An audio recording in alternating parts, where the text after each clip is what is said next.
നമസ്കാരം. ഡോക്ടർ ലൈവിലേക്ക് സ്വാഗതം. കൊടിഞ്ഞി അഥവാ മൈഗ്രെയിൻ എന്നറിയപ്പെടുന്ന തലവേദനയെക്കുറിച്ചാണ് ഇന്ന് ഡോക്ടർ ലൈവിൽ ചർച്ച ചെയ്യുന്നത്. ഈ വിഷയത്തിൽ പ്രേക്ഷകരുടെ സംശയങ്ങൾക്ക് മറുപടി പറയുന്നതിനായി Thiruvananthapuram retired Siddha medical officer doctor Treesa Susan Miranda doctor ലൈവിൽ അതിഥിയായെത്തിയിരിക്കുന്നു. നമസ്കാരം ഡോക്ടർ. നമസ്കാരം. സിദ്ധ വൈദ്യത്തിൻ്റെ കാഴ്ചപ്പാടിൽ ഈ മൈഗ്രെയിൻ അഥവാ കൊടിഞ്ഞി അതുണ്ടാകാനുള്ള കാരണങ്ങളെക്കുറിച്ച് എങ്ങനെയാണ് വിവരിക്കുന്നത്? അത് പറയുമ്പോൾ ഈ മൈഗ്രെയിൻ എന്ന് പറയുമ്പോൾ നമ്മൾ മലയാളത്തിൽ കൊടിഞ്ഞി എന്ന് പറയുന്നുണ്ട്. പക്ഷേ അതിന് ചില വകഭേദങ്ങളുണ്ട്. ഒരു 3 ടൈപ്പ് നമുക്കിപ്പോൾ പറയാൻ സാധിക്കും. അതായത് സൂര്യാവർത്തം, ചന്ദ്രാവർത്തം, ഒറ്റത്തലവലി, പിന്നെ വാത സംബന്ധ തലവേദന. വാത, പിത്ത, കഫ സംബന്ധ തലവേദനകളും ഞങ്ങളുടെ ഗ്രന്ഥങ്ങളിൽ പറഞ്ഞിട്ടുണ്ട്. അങ്ങനെ ആകുമ്പോൾ ഒരു 4-5 ടൈപ്പുകൾ വരുവാണ്. ഇതനുസരിച്ചാണ് സിദ്ധവൈദ്യത്തിൽ ഈ മൈഗ്രെയിനെ ചികിത്സിക്കുന്നത്. അങ്ങനെയാണ് ചികിത്സിക്കേണ്ടതും എന്നാണ് എൻ്റെ ഒരു അനുഭവത്തിൽ നിന്ന് മനസ്സിലാക്കാൻ കഴിഞ്ഞിട്ടുള്ളത്. വരാനുള്ള കാരണങ്ങൾ എന്തൊക്കെയാണ്? കാരണങ്ങൾ എന്ന് പറയുമ്പോൾ നമുക്ക് പൊതുവെ ശരീരത്തിന് നമുക്ക് മറ്റ് പല രോഗങ്ങളും എന്നതുപോലെ തന്നെ എന്തെങ്കിലും, അതായത് ഇതിപ്പോൾ ഹെറിഡിറ്ററി ആയിട്ട് പരമ്പരാഗതമായിട്ട് വരാനുള്ളൊരു സാധ്യതയുണ്ട്. കാരണം ഒരു കൊടിഞ്ഞിയുള്ള മാതാപിതാക്കളിൽ ആർക്കെങ്കിലും ഇങ്ങനെ ഉണ്ടെങ്കിൽ അത് അടുത്ത തലമുറയ്ക്ക് വരാൻ സാധ്യതയുണ്ട്. അപ്പോൾ അങ്ങനെയുള്ള ഒരു രോഗമായിട്ടും അത് വരാം. അല്ലെങ്കിൽ ഈ തലയിൽ ഏർപ്പെടുന്ന ആഘാതങ്ങൾ, അതായത് എവിടെയെങ്കിലും തട്ടുകയോ മുട്ടുകയോ ഒക്കെ ചെയ്യുമ്പോൾ തലയ്ക്ക് അനുഭവപ്പെടുന്ന അവിടെ നമുക്ക് ബ്ലഡ് ക്ലോട്ടുകളോ മറ്റോ ഉണ്ടായിട്ട് രക്ത ഓട്ട തടസ്സം, അതായത് ഒരു കംപ്ലീറ്റ് സർക്കുലേഷൻ അവിടെ തടസ്സപ്പെടും. അത് കുറേശ്ശെ ഉണ്ടായിരിക്കും, പക്ഷേ കാലം ചെല്ലും തോറും ഈ സർക്കുലേഷനെ അത് ബാധിക്കും. ക്ലോട്ടുകൾ വലുതായി വരാൻ സാധ്യതയുണ്ട്. എൻ്റെ വിശദാംശങ്ങളിലേക്ക് വരുന്നതിന് മുന്നേ നമുക്കൊരു ഫോൺ കോൾ ഉണ്ട്. ഹലോ, ഡോക്ടർ ലൈവാണ്. ആരാണ് വിളിക്കുന്നത്? ഡോക്ടർ, ഞാൻ സൗദി അറേബ്യയിൽ വിളിക്കുകയാണ്. എനിക്ക് ഒരുപാട് കാലമായിട്ട് മൈഗ്രെയിൻ്റെ പ്രശ്നമുള്ള ആളാണ്. എന്റെ ഫാമിലി എല്ലാവർക്കും ഉണ്ട്. അതെ. പിന്നെ ഇത് മുമ്പൊക്കെ എനിക്ക് പറഞ്ഞാൽ ഇപ്പം അതായത് ഒരു ബിഫോർ 2 years ബാക്ക് എനിക്ക് ഒരു എല്ലാ വീക്കെൻഡിലും ഒരു വെനസ്ഡേ നൈറ്റ് മിക്കവാറും വരുമായിരുന്നു. ഡിസ്കിന്റെ പ്രോബ്ലം ഉള്ള ആളാണ്. അപ്പോൾ അതും ഇതുമായിട്ട് എന്തെങ്കിലും കണക്ഷൻ ഉണ്ടോ? ഉണ്ടാകാൻ സാധ്യതയുണ്ടെന്ന് പറഞ്ഞാൽ ഡിസ്കിനുള്ള പ്രശ്നം എന്ന് പറയുമ്പോൾ നിങ്ങൾ എവിടെയെങ്കിലും വീഴ്ചയോ തട്ടമുട്ടോ പറ്റിയിട്ടുള്ളതായിരിക്കണം. അപ്പോൾ അങ്ങനെ വരുമ്പോഴത്തേക്കും അപ്പോൾ ഈ തലയിലുള്ള അത് കണ്ടിന്യൂഷനാണല്ലോ, സുഷുപ്ന ബ്രെയിനിൻ്റെ കണ്ടിന്യൂഷനാണ്. അപ്പോൾ അവിടെ വരുന്നത് നമ്മളുടെ ബ്രെയിനിൻ്റെ നെർവസ് സിസ്റ്റത്തെയും, അതായത് അവിടെയുള്ള നരമ്പുകളെയും ബാധിക്കാനുള്ള സാധ്യതകളുണ്ട്. അപ്പോൾ അതുകൊണ്ട് ഇതിന് അതുമായിട്ട് ബന്ധപ്പെട്ട് തന്നെയാണ് ചികിത്സിക്കേണ്ടത് എന്നാണ് ഈ ഒരു കേസിൽ എനിക്ക് തോന്നുന്നത്. നിങ്ങളുടെ കേസിൽ ഇത്തരം സന്ദർഭങ്ങളിൽ ഏത് രീതിയിലാണ് ചികിത്സ തേടേണ്ടത്? ഏതിലെന്ന് നേരിട്ട് ഡോക്ടറെ കാണുക, ഇല്ലെങ്കിൽ ചില രീതിയിൽ നമുക്ക് തലവേദനയുടെ അധിക പ്രശ്നങ്ങളെ ഒഴിവാക്കാൻ ചില സമയത്ത് സാധിക്കണം. കാരണം വായു സംബന്ധമാണിത്. ഞങ്ങളെ സംബന്ധിച്ചിടത്തോളം, ഞങ്ങളെന്ന് പറഞ്ഞാൽ സിദ്ധ വൈദ്യത്തെ സംബന്ധിച്ചിടത്തോളം ഇത് വാത സംബന്ധം എന്ന് പറയും. വാദം എന്ന് പറയുമ്പോൾ അത് 80 വക വാദമുണ്ട് ടൈപ്പ്. അതിൽ ഒരു വകയാണ് ഈ തലയിലുണ്ടാകുന്ന വാദസംബന്ധമായ രോഗങ്ങൾ. അതിൽപ്പെട്ടതാണ് ഈ സൂര്യാവർത്തം, ചന്ദ്രാവർത്തം. ഒറ്റത്തലവലി എന്ന് പറയുമ്പോൾ അത് ഒരു വശത്ത്, തലയുടെ ഒരു വശത്ത് മാത്രം കുറേ അനുഭവപ്പെടുക, പിന്നീട് അടുത്ത തവണ വരുമ്പോൾ മറ്റേ വശത്ത് അനുഭവപ്പെടുക, ഇങ്ങനെ വശം മാറി മാറി അനുഭവപ്പെട്ടുകൊണ്ടിരിക്കുക. ഇല്ലെങ്കിൽ വരുന്ന തലവേദന തല മുഴുവനും ഫുൾ ഹെഡ് നമുക്കത് ഇൻവോൾവ് ആയിരിക്കുന്നതായിട്ടാണ് അനുഭവപ്പെടുന്നത്. അപ്പോൾ അങ്ങനെയുള്ളതും ഈ ഒരു വശം മാത്രം അനുഭവപ്പെടുന്നതും വ്യത്യസ്തമായിരിക്കും. പിന്നെ സൂര്യാവർത്തം എന്ന് പറഞ്ഞാൽ സൂര്യൻ ഉദിക്കുന്ന സമയം തൊട്ട് സൂര്യാസ്തമയം വരെ ആയിരിക്കും. അത് ഏതെങ്കിലും ഒരു വശത്ത് തന്നെ ആയിരിക്കും മിക്കവാറും. അത് വരുമ്പോഴത്തേക്കും നമുക്ക് ഛർദിലുണ്ടാവാം, വിശപ്പില്ലായ്മ ഉണ്ടാവാം, അധിക ക്ഷീണം ഉണ്ടാവാം.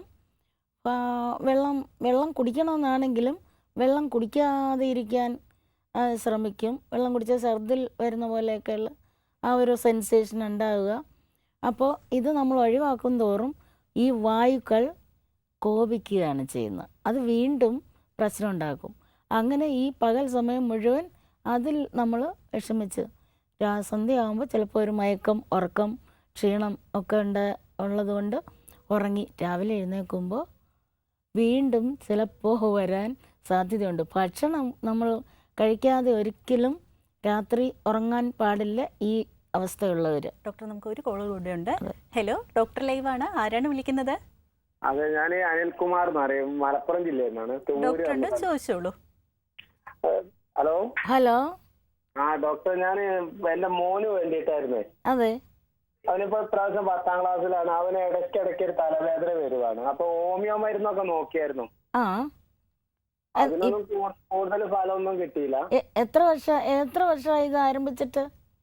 അത് കൂടുതലും വെയിൽ കൊള്ളുമ്പോഴാണ് ഇത് വരുന്നത്.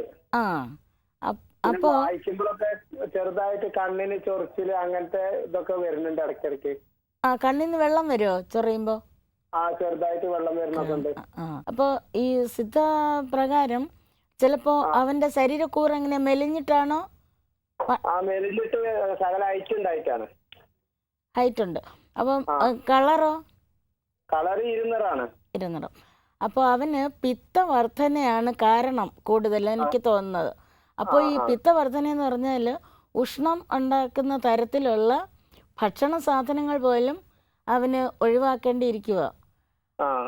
അങ്ങനെ ഒഴിവാക്കി ഈ സമയത്ത് ചെറിയ ഉള്ളി ഇല്ലേ, ചെറിയ ഉള്ളി, ആ ഉള്ളി അരച്ച് നെറ്റിയിൽ പുരട്ടി കൊടുക്കാം. അപ്പോൾ അതിനൊരു ആശ്വാസം ഉണ്ടാവും. പിന്നീട് ഈ ഉഷ്ണ പദാർത്ഥങ്ങളെ ഒഴിവാക്കുന്നത് എന്ന് പറയുമ്പോൾ ഏതൊക്കെയാണെന്ന് വെച്ചാൽ നോൺ വെജിൻ്റെ ഫിഷ് ഒഴിച്ച് മറ്റതൊക്കെ ചൂടാ. അപ്പോൾ അത് തൽക്കാലം ഒഴിവാക്കുക. ഡോക്ടർ ലൈവിലേക്ക് വിളിച്ചതിന് നന്ദി.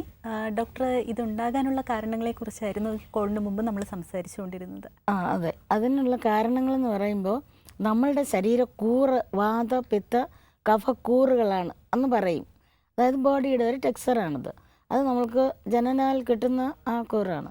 അപ്പോൾ ഇതനുസരിച്ച് ഈ തലവേദനയും വ്യത്യസ്തമായിരിക്കും. അതായത് വാത സംബന്ധമായത് തണുപ്പിനെ ആശ്രയിച്ചായിരിക്കും അതിൻ്റെ വർധനയും ഈ അനുഭവപ്പെടലും. അപ്പോൾ തണുപ്പ് കാലം നമുക്കത് നല്ലതല്ല എന്ന് കണ്ട് നമ്മളതിന് പറ്റിയ വണ്ണമുള്ള ചില കരുതലുകൾ എടുക്കേണ്ടി വരും. അത് ഭക്ഷണത്തിലും നമ്മൾ തണുപ്പിൽ നിന്ന് എങ്ങനെ രക്ഷപ്പെടണമെന്നുള്ള AC-യിലിരിക്കുക, തണുത്ത പാനീയങ്ങൾ കുടിക്കുക, അങ്ങനെയൊക്കെയുള്ള മുഖ്യമായ ഐസ്ക്രീം ഒക്കെ ആ സമയത്ത് ഒഴിവാക്കണം മഴക്കാലത്ത്. ഹലോ, ഡോക്ടർ ലൈവാണ്. ആരാണ് വിളിക്കുന്നത്? ഞാൻ സിജി ബാലായി എന്നാണ് വിളിക്കുന്നത്. ഡോക്ടറുണ്ട്, ചോദിച്ചോളൂ. ഹലോ. ഹലോ. എനിക്ക് മൈഗ്രെയിൻ ഉണ്ട് ഒരു 15 വർഷമായിട്ട്. കുറച്ച് നാള് ട്രീറ്റ്മെന്റ് എടുത്തു, പക്ഷെ ഒന്നും അങ്ങനെ കംപ്ലീറ്റ് മാറുന്നില്ല. ചില സമയങ്ങളിലാണ് അധികവും വരുന്നത്. അത് എപ്പോഴായിരിക്കും? രാത്രിയോ പകലോ? പകല്. അതായത് ഇങ്ങനെ വെയിൽ ഉദിച്ചു വരുന്ന സമയം, പിന്നെ വെയിൽ കൊണ്ടാലും പെട്ടെന്ന് അങ്ങനെ ഉണ്ടാകുക, അങ്ങനെയൊക്കെയാ വരുന്നത്. വന്നു കഴിഞ്ഞാൽ പിന്നെ എന്തെങ്കിലും പെയിൻ കില്ലർ എടുക്കാതെ പറ്റത്തില്ല. അതുപോലെ പ്രശ്നമാണ്. വെളിച്ചം കാണത്തില്ല, ഒച്ച കേൾക്കത്തില്ല, പിന്നെ ഛർദിച്ചു കഴിഞ്ഞാലേ കുറയത്തുള്ളൂ. ഇതൊക്കെ ആ മൈഗ്രെയിൻ്റെ ഓരോരോ തരത്തിലെ കൂറുകാർക്കുള്ള വ്യത്യാസമാണ്. അപ്പോൾ അത് നിങ്ങൾക്കിപ്പോൾ വേണ്ടി വരുന്നത് തണുപ്പ് ആയിട്ടുള്ള വെയിലിൽ യാത്ര ചെയ്യുകയാണെങ്കിൽ വെള്ളം കുടിക്കണം.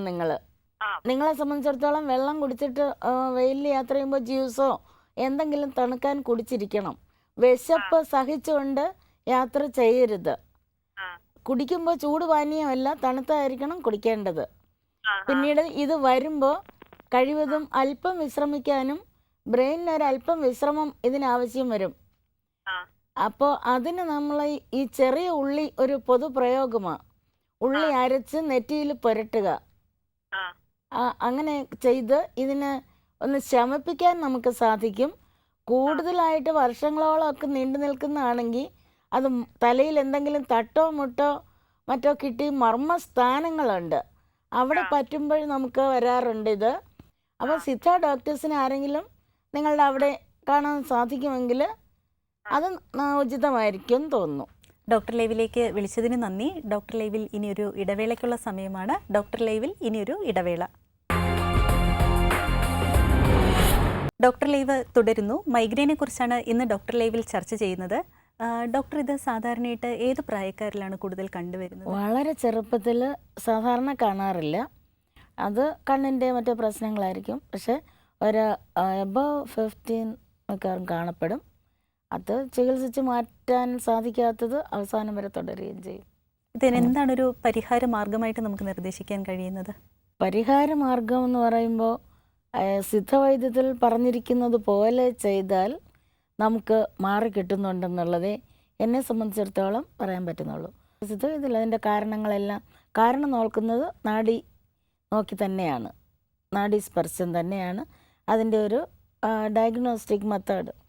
അങ്ങനെ നമ്മൾ അതിൻ്റെ കാരണം മനസ്സിലാക്കി ഏത് വിധത്തിലുള്ള തലവേദനയാണിത്, എങ്ങനെയാണ് ഈ മൈഗ്രെയിൻ ഉണ്ടായിരിക്കുന്നത് എന്ന് നോക്കി അതിനുള്ള ചികിത്സകൾ കൊടുക്കുക. വ്യത്യസ്തമായിരിക്കും, ചികിത്സകൾ വ്യത്യസ്തമായിരിക്കും. അമിത സമ്മർദ്ദം, ടെൻഷൻ, അതൊക്കെ ഇതിന് കാരണമായിട്ട് വരുന്നുണ്ടോ? അതെ, ഈ തലവേദന ഉള്ളവർക്ക് തന്നെ പൊതുവേ ഇത് എപ്പോഴായിരിക്കും വരാൻ പോകുന്നത് എന്നുള്ള ഒരു ടെൻഷൻ നിലനിൽക്കും. കൂടാതെ വേറെ ഏതെങ്കിലും ജോലി സംബന്ധമോ വേറെ ഏതെങ്കിലും മാനസിക സംബന്ധം അനുഭവപ്പെടാനിടയായാൽ ഈ രോഗം ഉടനെ അനുഭവപ്പെടാനുള്ള അതിൻ്റെ സിംറ്റംസ് അവർക്ക് തന്നെ അറിയാൻ പറ്റും.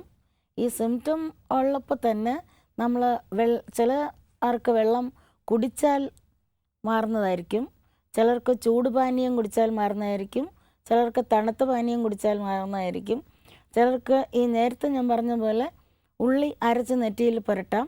ഇപ്പോൾ ഒരു വൈദ്യനെ സമീപിക്കുകയാണെങ്കിൽ അതിനുള്ള മെഡിസിൻ തന്നിരിക്കും. ഡോക്ടർ, അമിത സമ്മർദ്ദങ്ങൾ ഇതിന് കാരണമാണെന്ന് പറഞ്ഞിരുന്നു. അതുപോലെ മറ്റ് ജീവിതചര്യകൾ ഇതിനെ എത്രമാത്രം സ്വാധീനിക്കുന്നുണ്ട്? ജീവിതചര്യകൾ നമുക്ക് ഈ കാലത്ത് വളരെയധികം സൂക്ഷിക്കേണ്ടതായിട്ടുണ്ടെന്നാണ് പറയാനുള്ളത്.